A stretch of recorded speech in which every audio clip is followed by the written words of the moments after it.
Mas aprendi com Deus a ser feliz apesar dos dramas da vida, das adversidades, dos problemas, dos desafios, porque viver é extremamente desafiador. Olá, meus amigos e amigas, sejam muito bem-vindos a este canal. Já vamos voltar com o pastor Cláudio Duarte, então, por favor, não saia desse vídeo ainda não.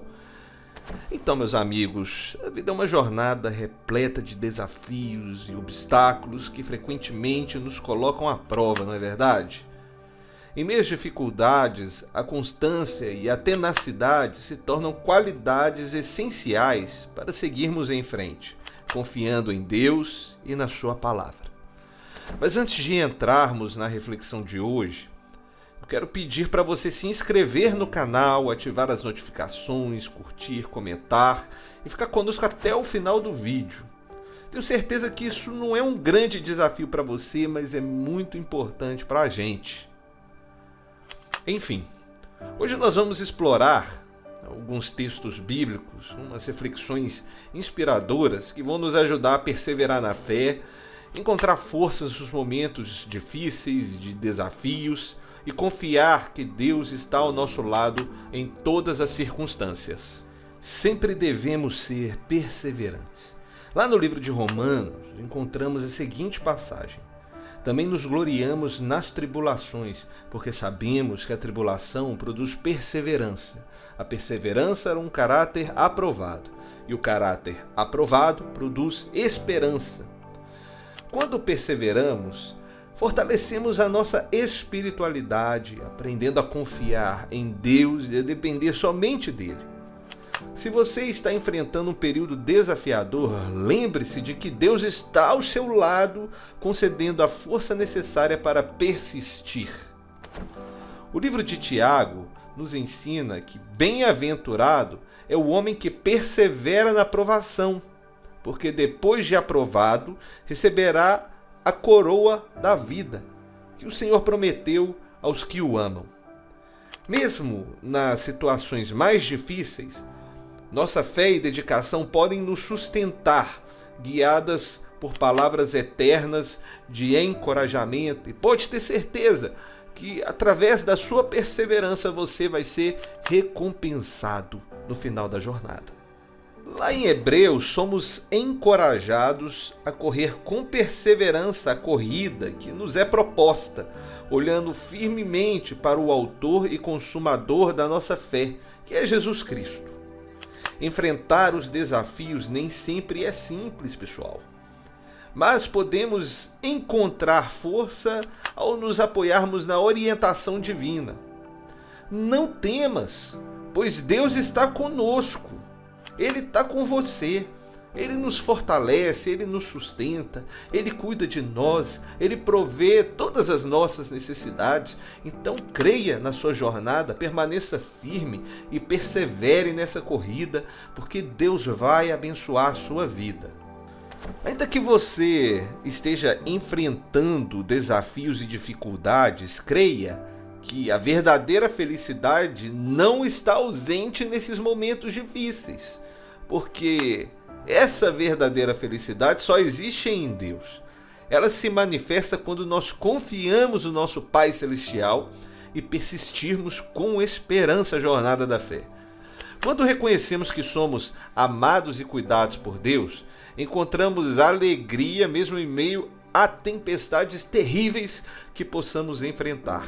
Às vezes sim, bate o medo, bate o cansaço, bate a desesperança, mas quando nós estamos acolhidos nos braços do Pai, todo esse medo vai embora e Ele nos dá o descanso que nós precisamos. Então, busque a presença de Deus em oração e meditação na palavra, cultive a gratidão, focando nas bênçãos que Deus já te deu. Sirva aos outros com amor e compaixão e confie em Deus. Confie que Ele tem um propósito maior em cada desafio que você enfrentar na sua jornada. Enfim, que a sua jornada seja marcada pela sua fé, pela perseverança, pelo aprendizado. E isso tudo vai te trazer uma alegria profunda, sabendo que o Senhor está sempre ao seu lado. Creia nisso. Agora vamos lá ouvir o sermão do pastor Cláudio Duarte. Tenho certeza que você estava esperando por isso. Bora pro vídeo! Mas aprendi com Deus a ser feliz apesar dos dramas da vida, das adversidades, dos problemas, dos desafios, porque viver é extremamente desafiador, certo?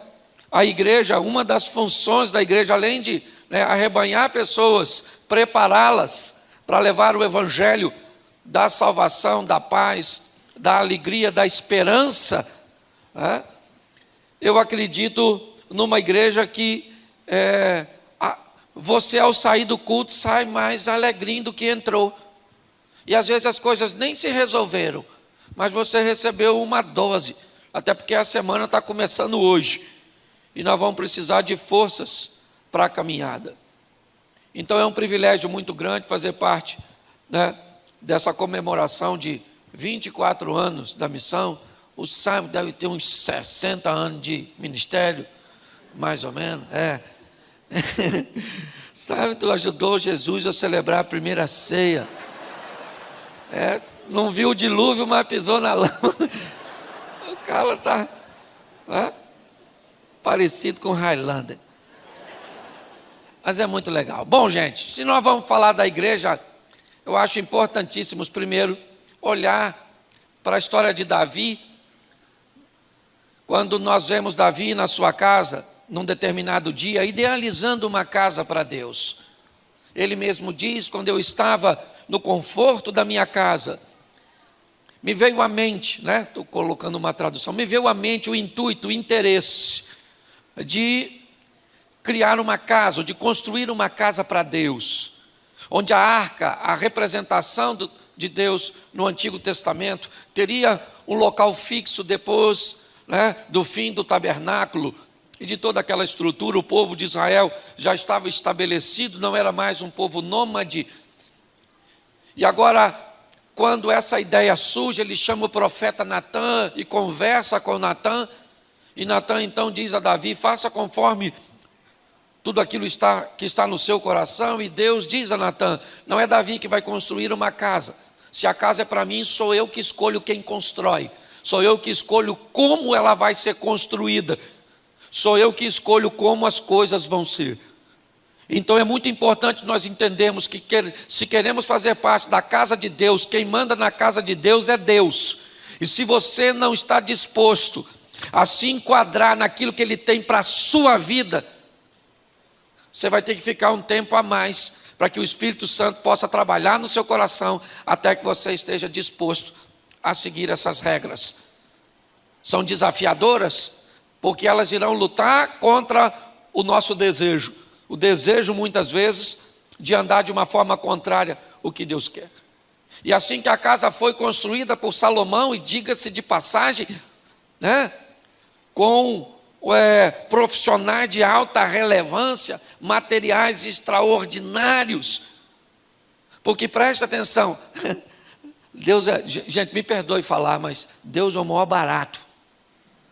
Porque uma casa vai ser construída e Ele diz: eu não quero barulho de nada na construção. Não quero martelo, marreta, machado, não quero nada. Então como é que a gente constrói sem barulho? Tudo era beneficiado longe, e quando trazia era só para encaixar. Olha que coisa linda. Para que isso fosse feito, profissionais altamente preparados precisavam estar inclusos, olha bem, nessa estrutura de construção. Ela foi construída, foi celebrada, é verdade, mas ao longo do tempo, você deve conhecer um pouco a história, inúmeras tentativas foram feitas para destruí-la. Quer babilônicos, assírios, tantas situações se envolveram ao longo da história para que a casa de Deus se fechasse, que a cultura helenista, que é a força da administração romana, e quer tantas coisas que nós já vimos lutarem contra a igreja. E quando nós olhamos para tudo isso, todas elas caíram e a igreja ficou de pé, porque o dono da igreja é o Todo-Poderoso, o Senhor dos Exércitos. Então é preciso que você entenda que você faz parte de uma instituição inquebrável. Entendeu? Ah, mas estão se levantando contra a igreja, levanta a lei. Igreja é igual clara de ovo. Quanto mais bate, mais cresce. Então é importante nós entendermos. Não tenha medo dos opositores. Nossa, pastor, a igreja está enfrentando perseguição. Se a igreja brasileira é perseguida, nós ainda estamos nadando de braçada. Então eu quero falar uma coisa para você. É o 24º ano da missão. E nós vamos levar desse culto hoje uma bênção também para nós, porque para a missão vai ser o melhor ano dessa igreja, certo? E para a nossa casa, nossa família também será o melhor. Posso ouvir um amém? Amém. Então é isso aí, certo? A igreja, ela permanece. Você vai passar o sábado, daqui uns dias morre. Eu também morro. E a igreja continua. Entendeu? Você já viu gente que pensa que a igreja não funciona sem ele? Só falta ele vir aqui e falar, louvado seja eu. Se você morrer, a igreja continua. Esse dia eu fiquei muito chateado lá na igreja. Foi aniversário da igreja. E eu perguntei, gente, se eu morrer hoje, você vem no culto no próximo domingo? O pessoal falou, vem. Eu falei, sério?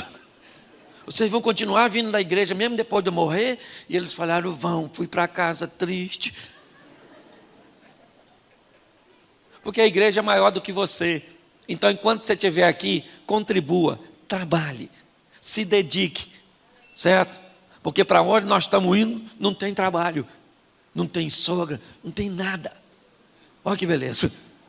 Só tem maravilha. Aí tem gente que não gosta quando a gente fala de prosperidade, de crescimento. Eu queria dizer para você, como é que é a rua do céu? De barro. As casas, umas taperinhas, umas palafitas. A rua é e tem mansão celeste. Então, querido, o que a igreja nos ensina é trazer a cultura dos céus para a terra.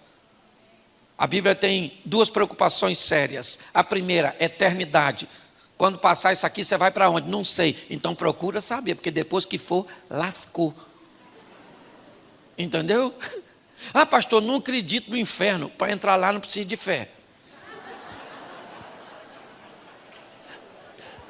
Chega lá e fala, ih, Satanás, caraca, maluco.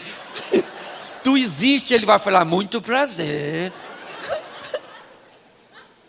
Xará do Lúcifer que tu assistia. Senta nessa cadeira pegando fogo que já vou te atender. Certo? Porque eu aprendi uma coisa, a salvação é para todos, mas não é para todo mundo. Porque tem uma turma que não está a fim de ir. Aliás, tem umas pessoas tão desafiadoras que se o Satanás me pedir referência, eu recomendo não levar.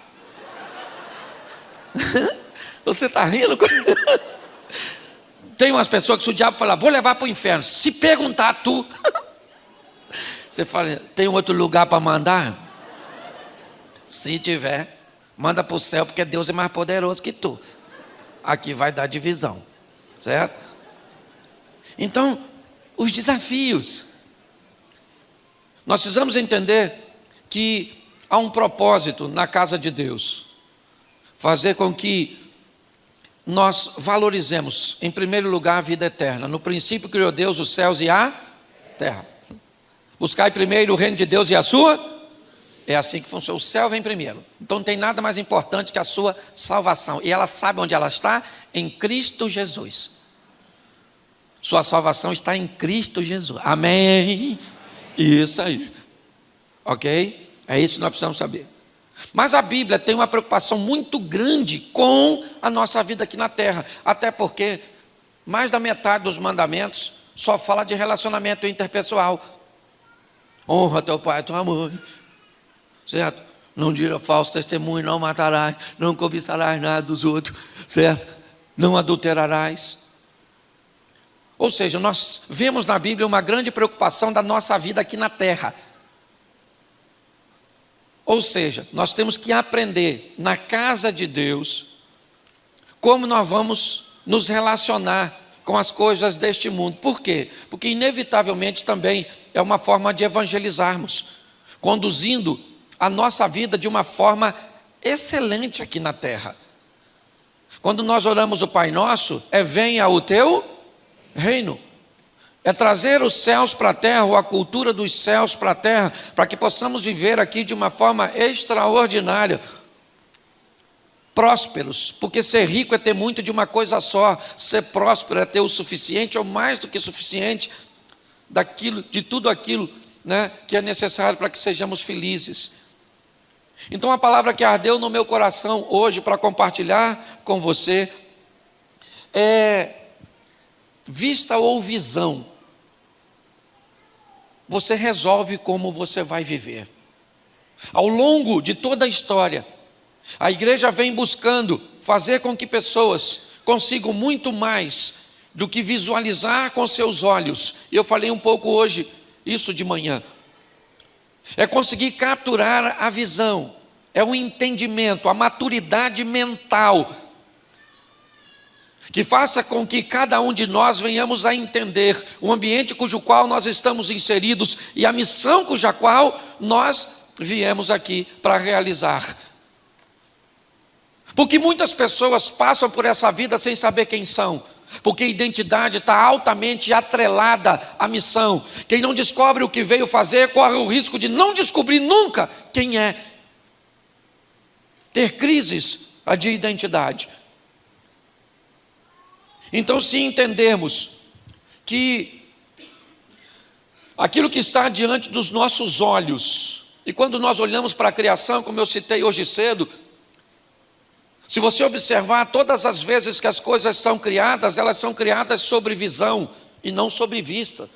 Elas não existem, mas Deus chama a existência como se elas já existissem. Mas no final de todo o texto, a vista supervisiona a visão. E fez o Senhor, e disse Deus, haja luz, e fez Deus separação, e fez isso. Mas quando termina, diz, e viu Deus que era bom. A visão fazia acontecer, mas a vista trazia a supervisão da visão. Nós precisamos entender que se conseguirmos estabelecer um estilo de vida, onde nós vamos agir pela visão, acreditando que apesar de todas as adversidades, de todos os problemas e de todos os obstáculos que estarão ao nosso redor, e não se iluda, eles estarão lá. Não existe facilidade para ninguém. Se você acha que o que há é um complô contra você, pastor, há um complô contra o meu casamento. Esse dia eu estava num culto, veio uma irmã daquelas do fogo, olhou para mim com aqueles olhos assim, e eu falei, Jesus, essa irmã está vendo algo, espero que seja o meu futuro e não o meu passado. E veio ela na minha direção marchando, e nós fica com medo, né? Nós não sabemos o que vem. E ela olhou assim e falou, pastor Cláudio. Eu falei, sim senhora, tem uma revelação para entregar ao senhor. Eu falei, então diga. O diabo está furioso com o senhor. Quando ela falou isso, eu pensei comigo, está querendo me botar medo. Olhei para ela e falei, irmã, posso falar uma coisa para a senhora? Ele está furioso com a senhora também. Não vem botar medo em mim não. Entendeu? Que ele também persegue a senhora. Então, se você acha que há um complô contra o seu casamento, quem é você na fila do pão? Se você acha que o mundo está girando ao seu redor, procura um médico, isso é labirintite.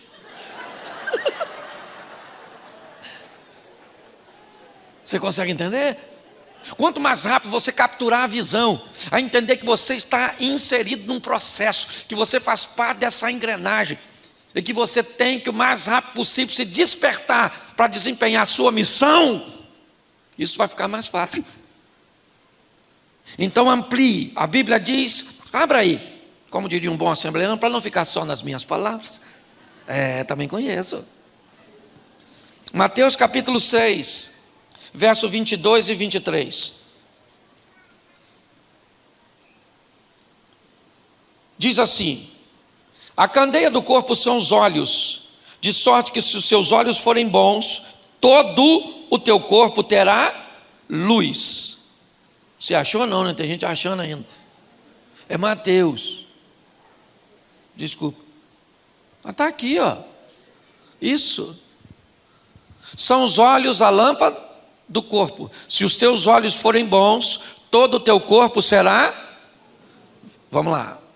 Se os teus, são os olhos a lâmpada do corpo. Se os teus olhos forem bons, todo o seu corpo será luminoso. Se porém os teus olhos forem maus, todo o teu corpo estará em trevas. Portanto, caso a luz que há em ti sejam trevas, que grandes trevas serão. Feche os seus olhos. Senhor nosso Deus e Pai, continua falando conosco. Muito obrigado por tudo aquilo que o Senhor tem feito neste lugar, ao longo de todo este tempo, desde o primeiro dia, ó Deus, que a missão estava lá embaixo ainda, nascendo num embriãozinho, e hoje aqui ela está, porque a tua boa mão poderosa tem agido, tem cuidado, tem protegido. Então continua neste lugar, ó Pai, é o que nós te pedimos, e fala conosco, ou continua falando, em nome de Jesus, amém, glória a Deus, amém?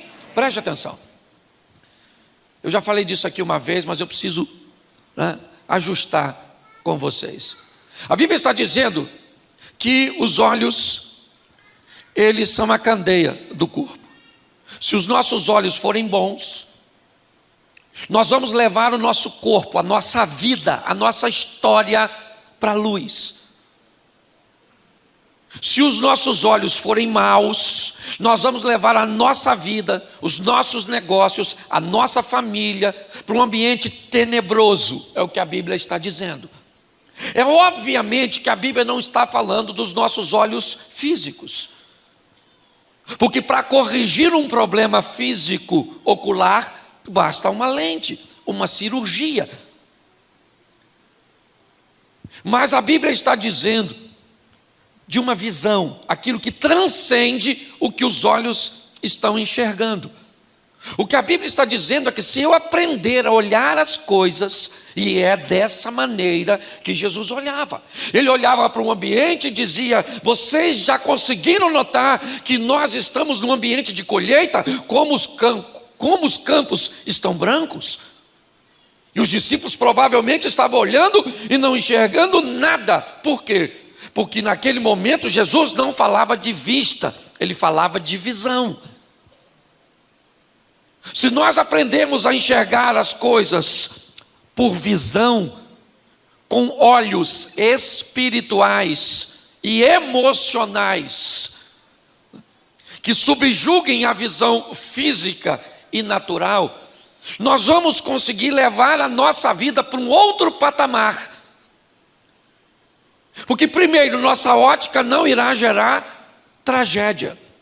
Por mais desafiador que as coisas estejam, nós não andamos por vista, nós andamos por fé, é visão. Se nós olharmos por vista, a situação do nosso país piora ou melhora?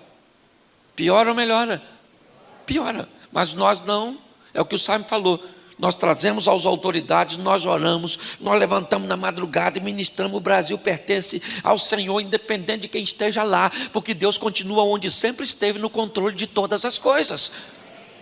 A gente olha para os casamentos se dissolvendo, essa geração, cada vez mais desafiadora, mas nós profetizamos: esses meninos são do Senhor, essa geração não vai se perder. Mas me parece que a Bíblia está sinalizando quando vai curar a filha de Jairo de 12 anos, está lá Jesus indo para a casa de Jairo para curar uma menina de 12 anos, e no meio do caminho aparece uma mulher, que tem 12 anos que está doente, uma dona, meio anêmica provavelmente, reúne suas forças para tocar em Jesus, e Jesus que está indo curar uma menina, primeiro cura uma mulher. Me parece que a Bíblia está dizendo: antes de curar essa geração mais nova, eu preciso curar essa mais velha, abrir o entendimento desse povo, para que eles possam andar por visão e não por vista. O texto está dizendo que se os meus olhos forem bons, eu levo a minha vida para a luz. Se os meus olhos forem maus, eu levo a minha vida, tudo aquilo que me envolve, o ambiente, para as trevas. Mas ele ainda faz uma outra consideração, que é o pior. Porque ele diz assim, nós precisamos ter o cuidado, porque tem gente que está em trevas e acha que está na luz. Se a luz que está em ti são trevas, quão grandes trevas serão? A Bíblia está dizendo, se você não sabe que está nas trevas e pensa que está na luz, ninguém leva você para a luz, porque você já acha que já está lá. Por isso é que eu falo sempre, num esclarecimento profundo, se você sabe que não sabe, você já sabe alguma coisa. Tu sabe que não sabe. Olha que revelação. O problema é que tem gente que não sabe que não sabe. Aí corre o risco de pensar que sabe. Esse dia eu vivi isso, montando um ventilador lá em casa. Junto com o ventilador vi um papelzinho.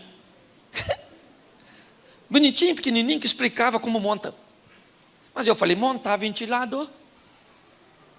Eu monto. Menino, quebrei. E para falar para minha mulher, que tinha, não sei se pedido ou mandado, eu ler primeiro para depois montar, mas não li, pensei que sabia, não sabia, quebrei o ventilador, e pior, comprar outro era fácil, difícil era conviver com te avisei que você não sabia. Você está rindo? É ou não é? Porque é assim que funciona. Então tem gente que você não consegue nem levar ele para a luz, porque ele já acha que está lá. Não consegue enxergar que está em trevas. Então deixa eu mostrar a vocês algumas coisas que eu acho e considero muito importante. Primeiro vamos olhar assim de uma forma mais ampla para os nossos ancestrais. Vamos aqui voltar para a escola um pouquinho, rapidinho. E vamos lembrar, além dos nossos ancestrais. Todas as vezes que o sol se punha, as atividades humanas, elas tinham que se restringir, porque as trevas impediam o homem de ter tarefas. A vida do homem girava apenas de forma diurna. O sol se recolheu, ele era obrigado a entrar numa caverna, a buscar um abrigo, para que pudesse fugir dos predadores que à noite tinham uma capacidade e uma adaptabilidade de visão muito maior. Amanhecia, o homem entrava em atividade. Anoitecia, ele, primeiro no sistema de coletor, depois criando ou cultivando alguma coisa, mas era mais ou menos assim. Depois de um tempo, ele descobriu o fogo. E o fogo, além de aquecer e proteger, deu ao homem a possibilidade de lidar com a luz, mesmo durante a noite. E mesmo de forma extremamente limitante, ao redor de uma fogueira, ele podia exercer algum tipo de atividade, porque a luz daquela fogueira, apesar de estática, imóvel ali, fornecia luminosidade num raio, de acordo com a altura das chamas. Mas, com o tempo, o homem descobriu que se colocasse algumas fibras naturais ou couro num pedaço ou num bastão, ele podia criar e embebedá-lo ali, molhá-lo. Num betume, por exemplo, ele teria uma tocha. Uma luz que saía da fogueira e ia para a sua mão. E dava a ele a mobilidade, a facilidade de romper as trevas. Dava a ele a possibilidade de ir um pouco mais além. Enquanto a luz daquela tocha durasse, ele podia ir rompendo as trevas. E a luz da tocha dava a ele a possibilidade de vencer as trevas, certo? De romper. Lâmpada para os meus pés é a tua palavra, e luz é para o meu caminho. Depois de um tempo, ele descobriu o combustível, o azeite, a lâmpada. E agora o estilo de vida do homem muda. E ele descobre que enquanto ele tiver combustível, ele terá luz. E enquanto terá luz, ele conseguirá romper as trevas. Pastor, o que você está querendo dizer? É que nós temos aqui 3 níveis de vida que o ser humano resolve viver. ou melhor, 4. Alguns resolvem viver numa escuridão total, abrindo mão de tudo, vivendo uma vida extremamente limitante, não enxergando basicamente nada. Outros já conseguem viver com uma luz pequena, branda, mas é alguma coisa que os satisfaz. Outros já conseguiram uma tocha e conseguem ir um pouco mais adiante, em todas as áreas da vida. Tem gente que vive casamentos extremamente obscuros. Tem gente que vive casamentos e relacionamentos ao redor de uma fogueira, com um prazer extremamente limitado, uma satisfação e uma comunhão extremamente restrita. Outros já conseguem ir um pouco mais além, mas já existe hoje aqueles que aprenderam o que é o combustível. E de posse desse combustível, eles vivem o extraordinário, o sensacional, o incrível. Nós estamos vendo que me parece que a proposta é para todos. A única coisa que nós vamos fazer é decidir que estilo de vida nós queremos ter. Se estar envolto a uma fogueira te satisfaz, viva dessa forma limitante. Só pare de criticar aquele que resolveu ir além. E se você está satisfeito indo além, não prive a pessoa e não force-a a sair de onde está para viver o que você está vivendo. O que nós estamos aqui é apenas transmitindo a você uma visão, para que você consiga entender que tem vida abundante. Jesus disse: eu vim para que tenham vida e a tenham em... E quem não quiser viver, glória a Deus, fica nessa vidinha e depois vai para o céu. Louvado seja Deus. Agora, se você deseja viver o incrível, sensacional, o extraordinário, também tem para você, e isso não é pecado. Que isso fique bem claro para todos. Então eu quero te mostrar aqui, rapidinho, algumas coisas que eu acho primordial nesses camaradas que resolveram viver uma vida debaixo de visão. Vou usar alguns textos rapidinho. Gênesis capítulo 12, verso 1. Se puder colocar para mim aqui, me ajuda aqui todo mundo. 12:1 de Gênesis. Gênesis capítulo 12, verso 1. Ora, disse o Senhor a Abrão: sai da tua e da casa de teu e vai para a terra que... Presta atenção. Abraão está recebendo um chamado, sim ou não?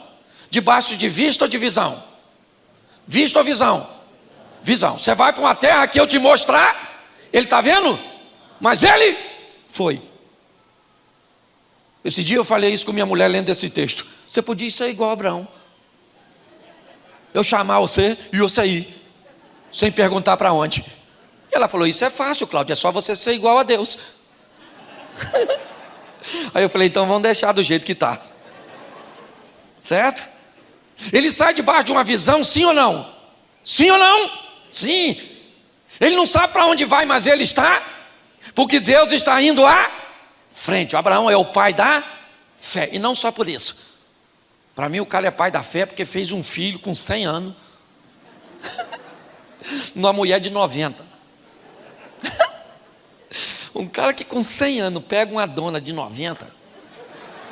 Ele é o pai da fé, do fá, do fi, do abecedário todo. Certo? Mas ele sai debaixo de uma ele sabe para onde vai? Ele deixa tudo para trás, sim ou não? E lá vai o Abraão, pela visão e não por vista. O tempo foi passando, e Deus disse para ele, debaixo de uma visão, que ele seria pai de uma grande nação. Olha só. Aí primeiro ele leva o sobrinho com ele. Lembra do sobrinho? O Lozinho? Pois é. Por quê? Porque a Sara era estéril, ele estava arrumando uma maneira de tentar resolver o problema. Não deu certo. Um dia, a Sara, coitada, que também estava na visão, mas também já estava misturando visão com visto, olhando para a carcaça dela. Como diria a Cássia L, já não era mais uma garotinha. Certo? Olhou. O costume das mulheres já tinha passado, a menopausa já levou tudo da Sara. Sara falou, como é que nós vamos resolver? Você é mãe de uma grande nação, Abraão nessa idade, eu também já estou virando o cabo da Boa Esperança. Tive uma ideia, vou pegar Agar, a egípcia, para deitar com Abraão. O que é isso? Vista ou visão? Vista. Porque às vezes tem época da nossa vida que nós vivemos embaixo da visão, mas quando as coisas dificultam, é fácil a vista tomar o primeiro lugar. É só as coisas dificultarem que nós podemos ou corremos o risco de perder a visão ou de ter a visão comprometida. Agar virou para Abraão e falou, Abraão, deita com a... Sara virou para Abraão e falou, deita com a Agar aí, meu filho, para ter um filho com ela. Eu te garanto que a Agar devia ser uma garotinha nova, que era para gerar um filho. Eu imagino o Abraão olhando para Sara, olhando para Agar.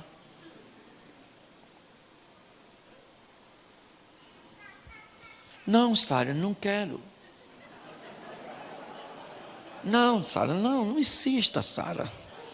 Agar não desperta nenhum interesse. Hã? Nós temos que aprender uma coisa.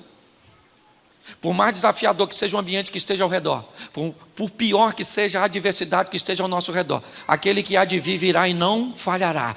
O nosso Deus está no controle de todas as coisas. Não perca a visão por causa da sua vista. O Abraão deitou com a Agar, sim ou não? Sim ou não? E olha o problema que gerou até hoje lá no Oriente Médio. Os irmãos todos brigando. Cuidado com seus erros, porque tem gente que passa mais parte da vida consertando erros do passado do que impulsionando ações para o futuro. Eu conheço gente que trabalha, mas trabalha e não vai para frente. Por quê? Porque quando você vai olhar a vida dele de perto, ele só está trabalhando para corrigir as besteiras que fez, enquanto outros estão trabalhando para construir o futuro. Nós temos que melhorar a nossa visão. Nós vemos aqui o pai da fé saindo realmente debaixo de uma visão, mas no meio do caminho, certo? A vista comprometeu a visão. Cuidado com isso, certo? Deixa eu te mostrar outro texto aqui, certo? É Hebreus 11, 27. Hebreus 11, 27. Pela fé ele abandonou o Egito, não ficando amedrontado com a cólera do rei, antes permaneceu firme como quem vê aquele que é,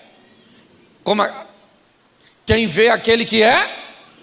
Esse texto fala de Moisés, e aqui ele está debaixo de vista ou de visão? Vista ou visão? Visão. Ele obedece a Deus, certo? Como alguém que consegue ver o invisível. A caminhada desse homem vai ser determinada debaixo de uma visão.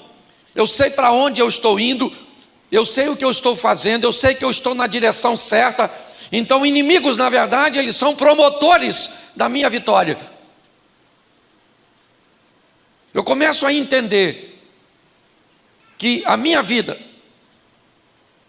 esse ano, dia 11 de janeiro, eu fiz 29 anos de casado. Em 1992, eu fiz duas coisas que mudou a minha história para sempre. Primeiro, eu me casei. E casei para sempre. Entendeu? Porque casamento é vitalício. Você sabe o que é vitalício? É até a morte. Eu quero ir com minha mulher. Até o último dia de vida. De preferência dela. Eu quero ir. Casamento é um negócio que você vai na alça ou no caixão. Eu prefiro ir na alça, lógico. Fazer minha mulher sofrer, gente, que vai ser dela sem mim. Certo? Mas em 1992 eu também fiz outra coisa sensacional. Eu me converti. Eu coloquei Jesus no centro da minha vida.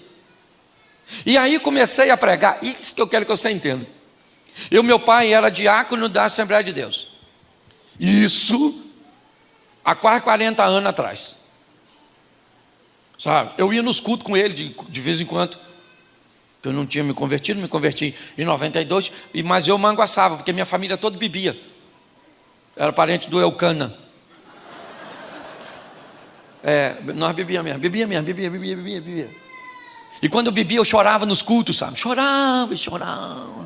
E eu via aqueles preletores do fogo, que era na Assembleia de Deus naquela época. Lembra? Umas irmãs com as antenas assim, ó, cheia do poder. Uns irmãos, os caras pregavam assim. Parece aqueles carros que você bota a segunda e vai daqui até no Rio de Janeiro. E aquilo era maneiro, não estou criticando não, é o maior barato. Certo? Eu vi muito aquele ambiente. E aí eu ficava maravilhado vendo aquele povo chorando e aquela coisa. E eu falava assim, mas o dia que eu me converter, gente, um dia eu vou me converter. Ô Jesus, muda a minha vida. Eu vou pregar assim, gritando. E o povo sentindo a presença de Deus, chorando, uns caindo no chão. E bola de fogo, caneta de fogo. Menino, me converto em 1992 e começo a pregar. E um ri daqui, outro ri dali. Acabava o culto, o pessoal falava, quase morri de rir. Eu falava, não, eu quero você chorando. Ia convidar os preletores, sabe como é que convidava? Vai lá na igreja, que hoje vai um homem de Deus poderoso, profeta. Vai lá na igreja, menino, vai um cara engraçado pra caramba.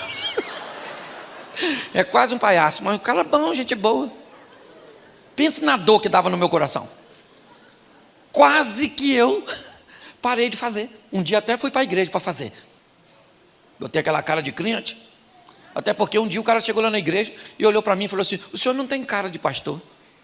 Eu falei, eu não tenho, mas eu sei fazer. Peguei minha Bíblia, botei assim. Fui para a igreja um dia. Falei, abram suas Bíblias. Que Deus esteja com todos. Louvado seja o Eterno. Vamos orar, estamos reunidos nesses conclaves pelos beneplácitos. Aquelas coisas que a gente nem sabe o que é, mas fala para impressionar os outros. Depois eu descobri que não tinha nada a ver comigo. Visão é acreditar que Deus tem um projeto para você. E ainda que sua mãe não acredite, seu pai não acredite, seu marido não acredite, ninguém acredita, você vai correr atrás dela, porque ela vai acontecer, porque os planos de Deus não podem ser frustrados. Por que que a missão... Hoje as pessoas olham para aqui, sabe? Olha a igreja toda. Vocês só conhecem esse momento. Poucas pessoas conhecem a história, onde tudo começou do nada. A gente conversa muito lá, né? Hoje eu almocei lá, onde do lado era a igreja. E é muito gratificante nós vemos tudo que Deus está fazendo. Então não perca a visão por causa da sua vista. É assim que funciona. Bom, Números capítulo 13, verso 2. Olha como é que o negócio pode atrapalhar se nós não tivermos habilidade. Números 13, 2. Isso é Deus falando com Moisés. Envia homens que espiem a terra de Canaã, que eu hei de dar aos filhos de cada tribo de seus pais, enviareis um homem, sendo cada qual príncipe entre eles. Presta atenção o que Deus está falando com Moisés. Deus falou, Moisés, chega aí. Pega agora dos filhos de Israel 12 homens, e envia a terra de Canaã, que eu vou dar para vocês. É o que ele está falando. Prometi aos pais de vocês, e eu vou dar por visão. Certo? Então, você vai enviar, e esses homens precisam ser relevantes, príncipes.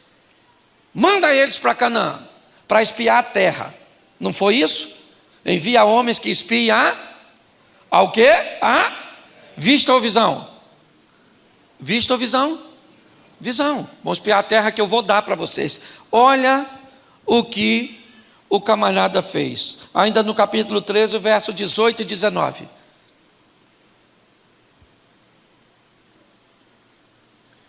Lê para mim.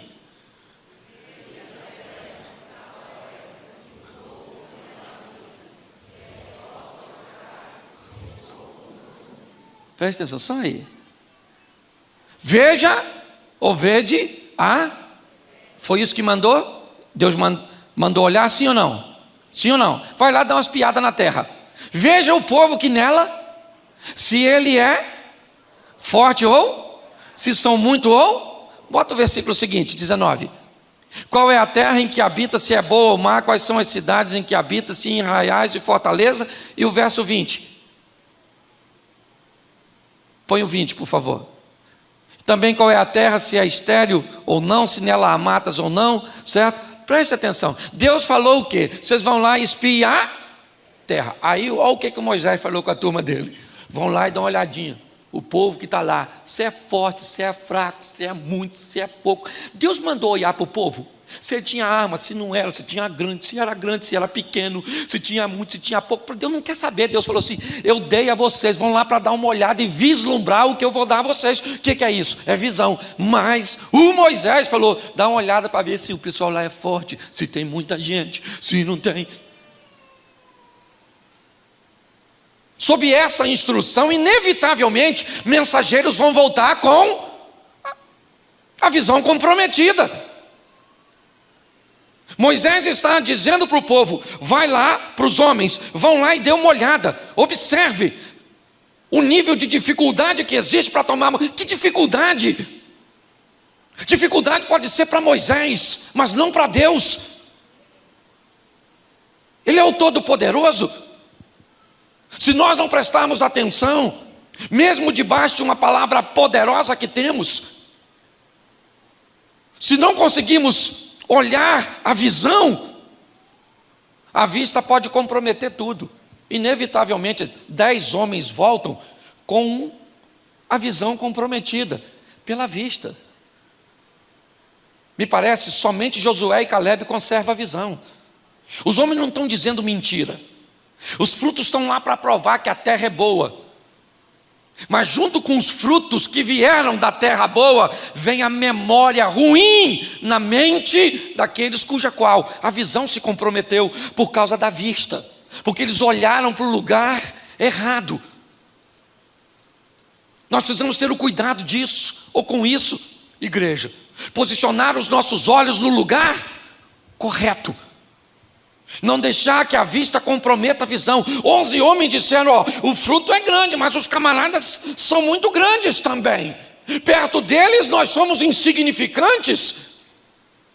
A terra é boa, mas nós não vamos conseguir tomar posse dela. Josué e Caleb diz: então não é assim que funciona. O que é isso? Não, Deus nos prometeu, Ele vai nos dar. Mas nós estamos vendo a maioria comprometendo a visão por causa da vista. Esse é um grande alerta que precisamos observar, entender. Se deixarmos a nossa visão se contaminar, inevitavelmente, nós vamos comprometer toda a missão, tudo aquilo que viemos fazer. Mantenha a visão. Deus te prometeu, sim ou não? Em Cristo somos mais do que vencer? Somos ou não somos? Somos ou não somos? Então a nossa casa vai vencer? Amém? Isso aí, nós vamos vencer, nós vamos ser vencedor. É assim que funciona. Não permita. Você quer ver? Eu já estou terminando, já. 1 Samuel 17, 24. Eu gosto de botar assim, porque aí todo mundo lê, porque hoje, às vezes cada tradução fica com uma, alguns abrem, outros não, e às vezes você não tem tempo de ler em casa, lê aqui. 1 Samuel, capítulo de número 17, verso 24. Todos os israelitas, vendo aquele homem, fugiam de diante dele e o temiam grande. Preste atenção, todo mundo está olhando para quem? Para o gigante, o Golias. Todo mundo está olhando, o cara é grande, é matador, ele está armado. Ele nem precisava ser muito alto, gente. O cara está vestido com a indumentária que está fora da época. A vestimenta de guerra do Golias estava fora da curva. Quando aquele cara aparece com aquele troço tudo diante de Israel, o cara é o cara, irmão. Todo mundo olhou e falou: nossa, grande, hein? Benza a Deus. Grande. Já perdeu batalha? Não, só ganhou, né? Cara, mata todo mundo, quase matou a mãe dele quando nasceu. E esse camarada é extraordinário. O Golias, todos olhavam para o Golias e tinham? O que é isso? Vista ou visão? Vista. O cara está lá, olhou para ele, Um dia chega um rapazinho meio lourinho, meio ruivinho, puxando um jumentinho. Chegou lá dando um rolezinho para levar esse negócio de jumento boy. Delivery. Estacionou lá o jumentinho. Foi levar um lanchinho lá para os irmãos, isso aí. Aí está todo mundo lá. De repente, o gigante saiu de lá e falou: tem algum homem aí? Gigante esquisito, 40 dias pedindo um homem. Líder de algum movimento. 40 dias, tem algum homem aí? Algum homem aí? Todo mundo quietinho porque estava vivendo debaixo de vista. Aí nesse dia, quem é que está lá? Um garoto que não era para estar, que não estava acostumado, que não era o ambiente dele. Entendeu? Aí chegou e viu o cara grande, né? Nem sei se viu. De repente só escutou a voz: tem algum homem aí? Davi falou: hã? Como é que é, maluco? Um homem aí? Claro que tem, o exército do... O irmão dele mais velho falou: cala a sua boca. Cala a sua boca. O cara é grande, eu sou seu irmão mais velho e eu tenho que te defender. Com quem você deixou essas poucas ovelhinhas do papai? Perturbado. Davi falou: nossa, que grosseria. Essa tradução é minha, depois você vai ler, está escrito isso não. Davi falou: quem é esse incircunciso filisteu? E eu sei porque Davi foi enfrentar o gigante. Você sabe por quê? Porque Golias estava longe. E longe as coisas parecem pequenas. Aquele soldado lá, dá para encarar. Aquele que está lá do outro lado do vale lá, eu imagino a hora que Davi chegou. Caraca, maluco. Nossa, você chega perto, fica grande, hein, irmão? Que é isso? Não é? Já não ia usar a roupa de grife. Grande desse jeito. Davi falou: deixa eu falar uma coisa para você, ô gigante. Para você, Saul, para você, meus irmãozinhos, e para vocês aí que estão torcendo para me morrer. Porque eu aprendi uma coisa: quem não desafia gigante, detesta ver você desafiando. Quem não faz nada de novo, detesta ver você fazendo. Quem não emagrece, detesta ver você emagrecendo. Quem não é feliz, detesta ver você... ou não é verdade? Davi falou: vou falar uma coisa para vocês. Eu vou matar esse gigante. Vou matar ele. Vou matar, fica tranquilo, Saul. Não desfaleça o coração de ninguém por causa desse cara grande. Ele é grande, mas não é dois. Eu matei leão, matei urso. Eu já matei tanta coisa. Sou chefe de grupo de extermínio. De onde eu venho? Ele desafia o Golias por causa de uma visão e não de vista. Quem matou quem? Davi matou Golias ou Golias matou Davi? Quem matou quem? E o mais interessante, olha só, Saul disse assim: quem matar o gigante fica o quê? Fala assim: rico. Segundo, casa com a filha do. E terceiro, não paga mais. Pensa. Sair da carga tributária. Davi falou: tô dentro, eu mato. Ele foi lá e matou. Saul não deu a filha para ele, deu ela para outro. Sabia disso? Não ficou rico, porque quando ele foi casar com Mical, ele disse que não tinha dinheiro para pagar dote. E provavelmente não parou de pagar imposto. O Saul é nó cego. Davi casou com a filha do rei, sim ou não? Sim, só que não foi com uma para pagar um prêmiozinho. Foi uma mulher que eu amava, a Mical, uma japonesinha maneira. Pastor, como é que o senhor sabe que é japonesa? O nome, Mical. Ia ser de Fortaleza. Como é que é o nome da senhora? Mical. Da onde a senhora é? Do Ceará.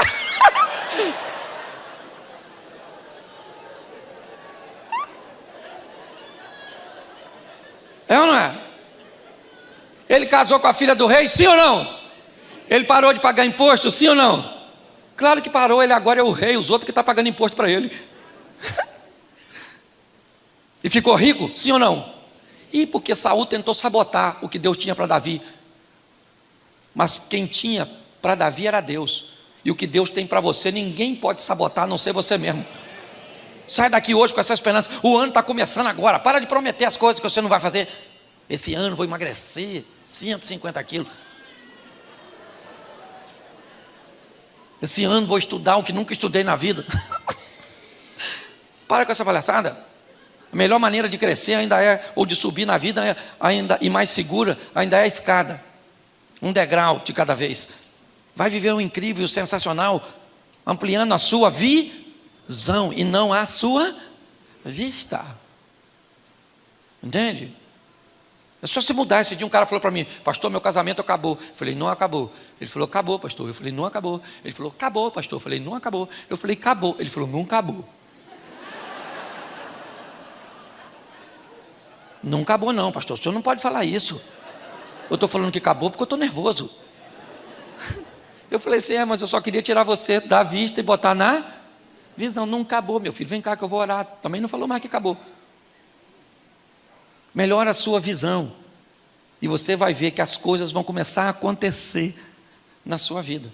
E para nós terminarmos, eu gosto demais desse texto. Segundo o livro dos Reis, capítulo 6, verso 19. Não, verso 15. Segundo Reis 6,15. Tendo se levantado muito cedo o moço do homem de Deus e saído, eis que tropas, cavalos e carros haviam cercado a cidade. Então o seu moço lhe disse: ai, meu senhor, o que faremos? Preste atenção, a casa de Eliseu está cercada em Dotã do exército dos arameus. A casa dele está cercada. Um garoto que trabalha com ele levanta, e quando ele abre a porta, ele se depara com um cerco dos arameus, dos sírios, cercando a casa de Eliseu. A mente desse garoto inevitavelmente é capturada por aquela situação. A vista dele é impactada pelo inimigo que está ao redor, o perigo de morrer, de ser preso, de ser levado. E agora nesse ambiente ele não tem outra coisa a dizer a não ser: ah, meu Senhor, o que faremos? Ele não está falando com Deus.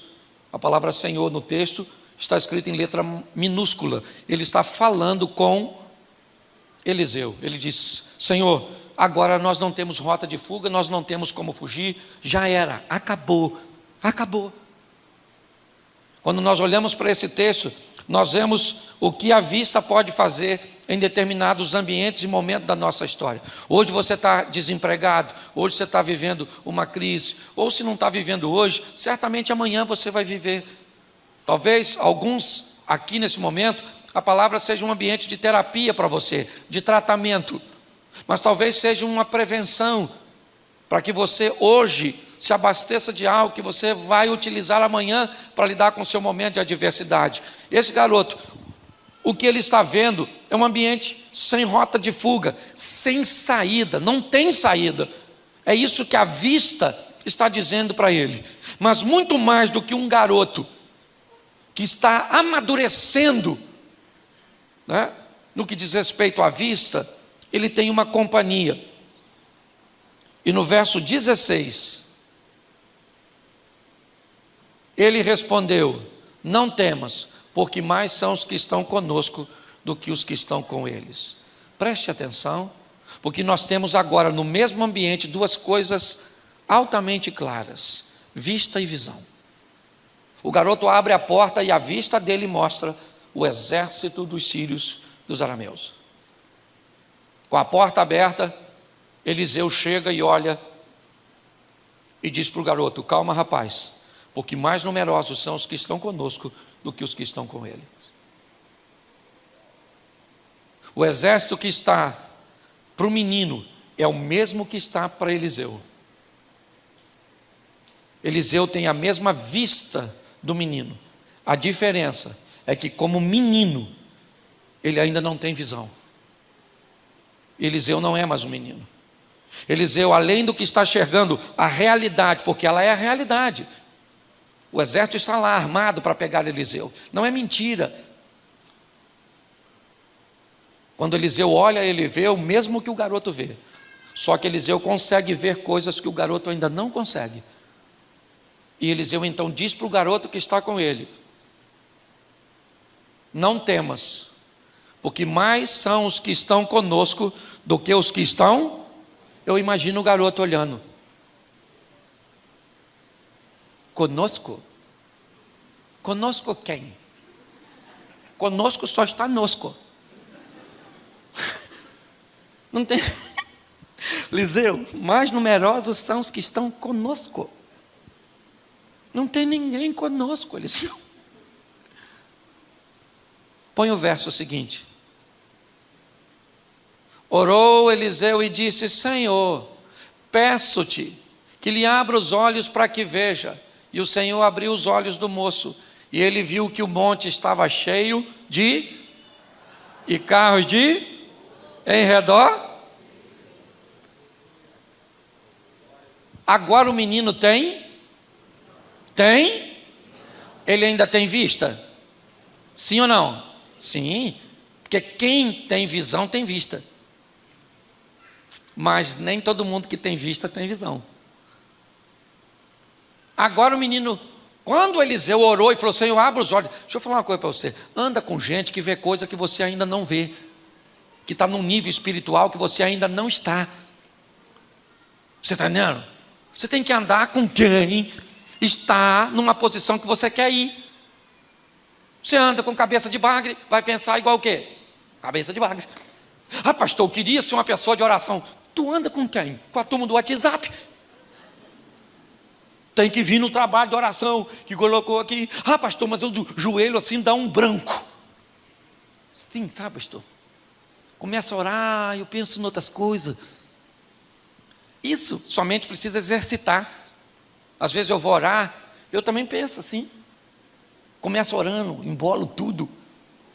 Senhor, meu Deus e Pai, amanhã eu vou acordar cedo, hein, gente?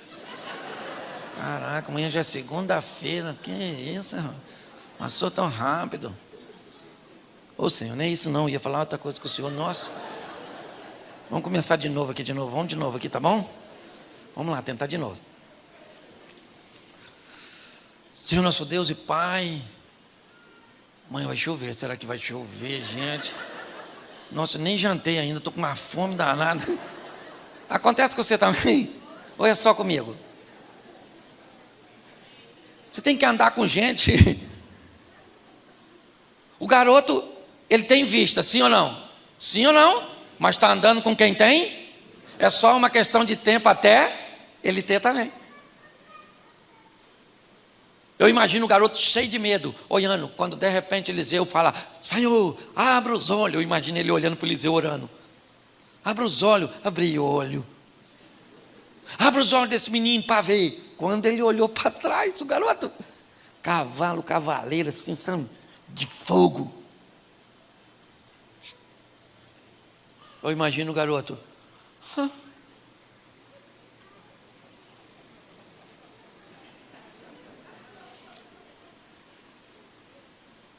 Calma, Eliseu.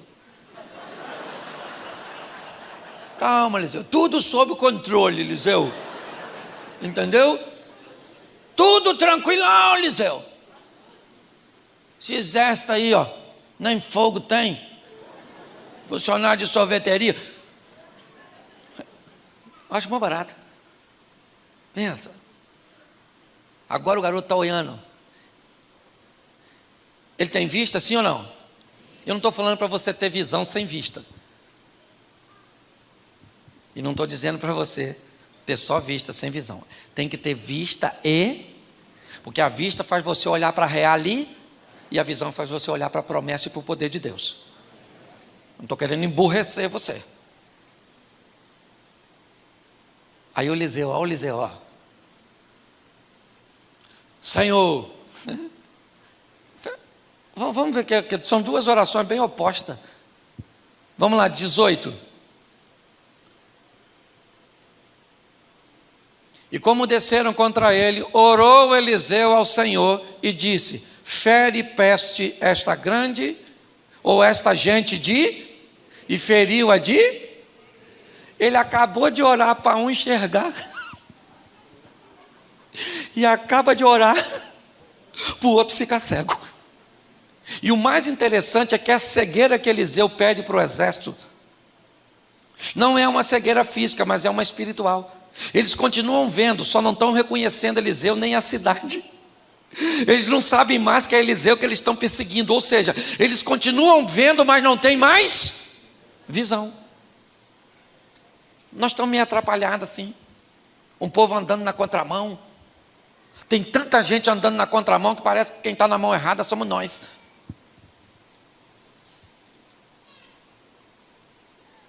É importante você conservar a visão. A visão. É para isso que a igreja está aqui. Para colocar na sua cabeça a visão. Visão. Qual é a visão? A visão é que Deus enviou seu Filho para morrer por nós, sendo nós ainda pecadores. A visão é que Ele é único e suficiente Salvador.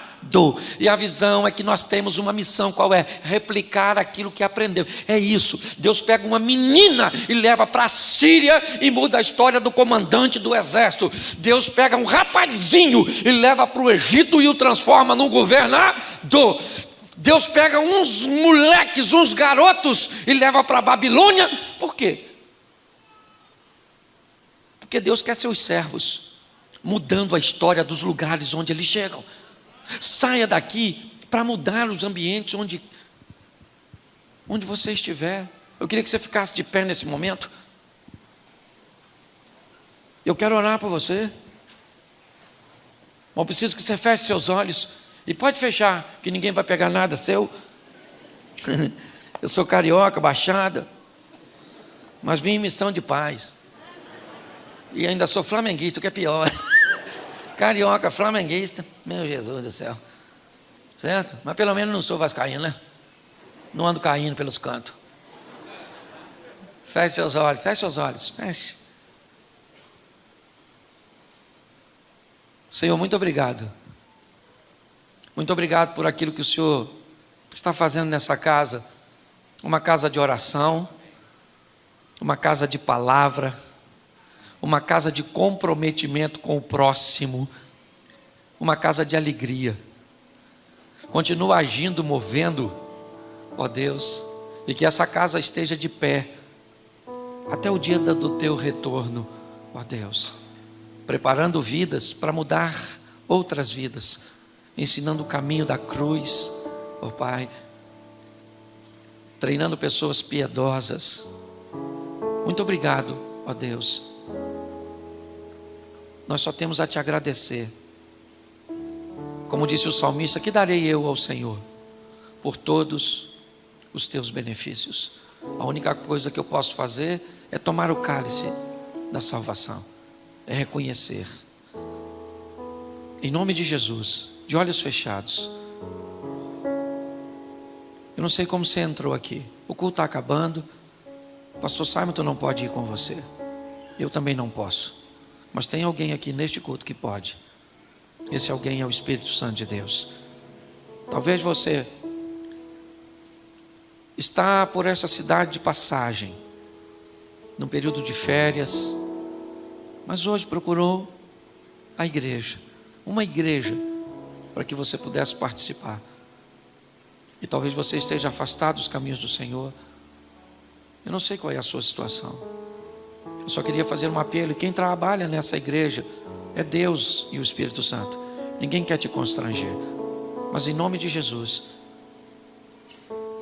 se a vista atrapalhou a sua visão e você acabou se distanciando, Deus está te dando uma oportunidade nessa noite. Então, com muito respeito, todos de olhos fechados, se você hoje quer voltar para Jesus, se você hoje quer recebê-lo pela primeira vez, eu queria que você levantasse a sua mão. Se tem alguém, eu quero orar por você. Só se tiver. Se tiver, levante a sua mão. Tem uma pessoa ali. Tem mais alguém? Lá na galeria tem alguém? Se tiver, faça um sinal. Tem lá. Eu sei que eu estou em cima da hora aqui, mas você poderia descer para eu orar por você? Você poderia vir aqui? Você que está levantando sua mão, com muito respeito, eu gostaria de ministrar sobre você. Saia do seu lugar agora e vem aqui. Eu quero orar. Já traga as suas coisas, o culto já está terminando. Para você que está em casa, muito mais do que procurar uma igreja próxima à sua casa, procure uma igreja mais próxima da sua Bíblia. Igreja tem que estar próxima da palavra e do ensinamento, do comprometimento. Se nessa noite tem alguém do lado de cá, se tiver, faz assim, eu recebo você aqui. Vem para cá, quem levanta, vem para cá, pode vir aqui à frente, rapidinho. É Deus presenteando a igreja. A Bíblia diz que o Espírito Santo vai acrescentando à igreja aqueles que hão de salvar. Saia do seu lugar agora e vem aqui com muito respeito, mas ao mesmo tempo com muita gratidão a Deus, porque segundo a Bíblia, todos os recursos deste mundo não são suficientes para comprar sua alma. Você é preciosa, você é precioso. Isso, glória a Deus. Isso, olha quanta gente. Tem alguém descendo ainda? Não? Para nós orarmos?